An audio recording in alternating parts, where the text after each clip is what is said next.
ఇప్పుడు మీరు చూస్తున్న ఈ పొలంలో సద్దకంకలు బాగా పండినాయి. పండిన సద్దల్ని కాపాడుకోవడానికి రైతుల తిప్పలు ఇంతంత కాదు.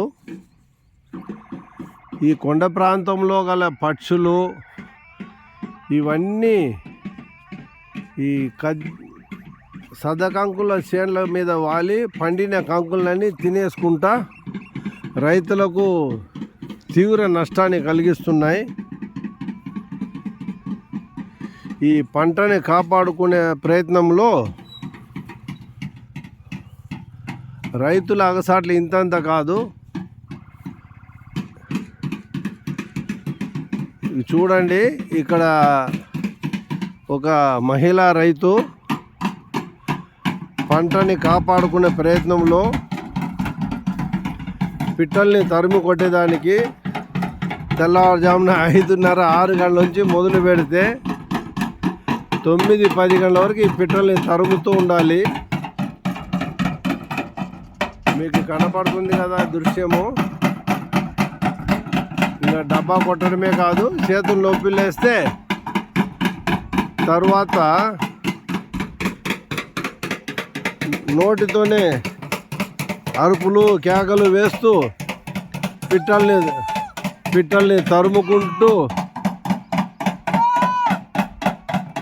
శబ్దాలు చేస్తూ పంటను రక్షించుకుంటూ తన బతుకు తెరువుని నీతి నిజాయితీగా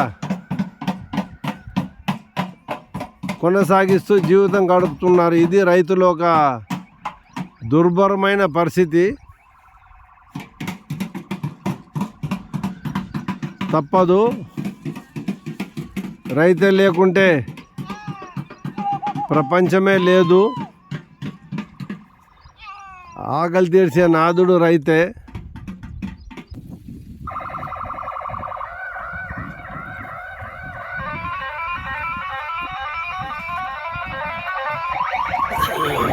ఏ బాబు ఆగు. చెప్పు స్వామి. ఏం పేరు నీ పేరు? సుధాకర్. సుధాకర్. ఏ ఊరు? కర్నూలు జిల్లా పత్తికొండ మండలం నలకదొడ్డి గ్రామం స్వామి. అంటే మీ ఊరు పేరు నలకదొడ్డియా? ఏమి ఇది స్పీకర్ పెట్టుకుని ఉంటే గొడవ చేస్తున్నాయి ఏంటి, ఎందుకొరకి? ఈ సద్దలకి గూళ్ళు, పక్షులు, కాకులు అన్ని వాలేదానికి మైక్తో వాలితే ఏమవుతుంది?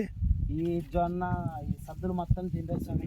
తినేస్తుందా? చూపిస్తాడు సద్దులు తినేది స్వామిగా.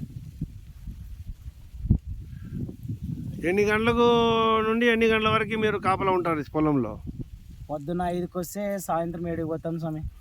5 నుండి 7 వరకు. ఓహో, నీ పేరు సుధాకర్ కదా? సుధాకర్ స్వామి. సరే సరే. ఇప్పుడు నీకు మరి భోజనము, ఎండ, వాన, గాలి, చలి, అన్నం ఎట్లా?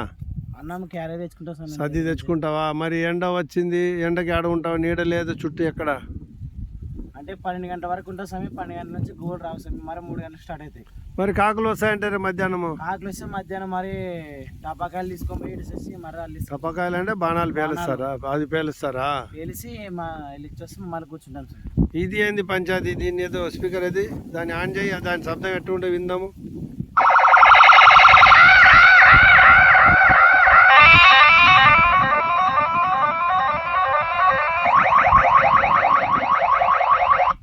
దీని శబ్దానికి భయపడిపోతాయి స్వామి ఇవి. మరి ఒకవేళ దీన్ని ఛార్జింగ్ సెల్ అయిపోతే అప్పుడు ఏం చేస్తారు? అయిపోతే నోటితో అరస్తాము, విజిలేస్తాం స్వామి. అబ్బా, అది కూడా వచ్చిందా? అవును స్వామి, విజిలేస్తే పోతాయి. సరే సరే. అంటే రైతుగా నీకు ఈ సమస్యలు చాలా ఉన్నాయన్నమాట. చాలా సమస్యలు స్వామి. సరే సరే బాబు, ఓకే, థ్యాంక్ యూ స్వామి. ఏమైనా చదువుకున్నావా? చదువుకున్నాను స్వామి. ఎంతవరకు? 8 వరకు చదివినాను స్వామి. ఇంకా ఇంట్లో పరిస్థితులు బాగాలేక పొలం పని చేస్తూనే ఉంటాం స్వామి. ఈ పొలం ఇప్పుడు వర్షాలు బాగా వచ్చింది కదా ఊర్లో, ఎట్లా వర్షం వచ్చి పంట ఏమైనా దెబ్బతిన్నాయా, బాగా పండినాయా? దెబ్బతినేడు తిన్నా స్వామి, బాగా పండినాడు పడినాయి స్వామి. అంటే వర్షాలు బాగా వచ్చినాయి. ఇది రైతుల ఒక పరిస్థితి. ఇప్పుడు కంకులన్నీ తిన్నట్టు పాపం చాలా కష్టపడి పండించి తిప్పలు పడి చూపిస్తున్నాడు. ఇందాక చూసినాం కదా. జై శ్రీరామ్. ఈ దృశ్యము ఆంధ్రప్రదేశ్ కర్నూలు జిల్లా పత్తికొండ మండలంలో గల నలగదొడ్డి గ్రామ పరిధిలో గల పొలము. భగవంతుని దయ వల్ల పంట ఏమో ఒక రకంగా పండింది. వర్షాల వల్ల తీవ్ర నష్టపోవడం జరిగింది. కొంత ప్రాంతంలో పంటలు మిగిలినాయి.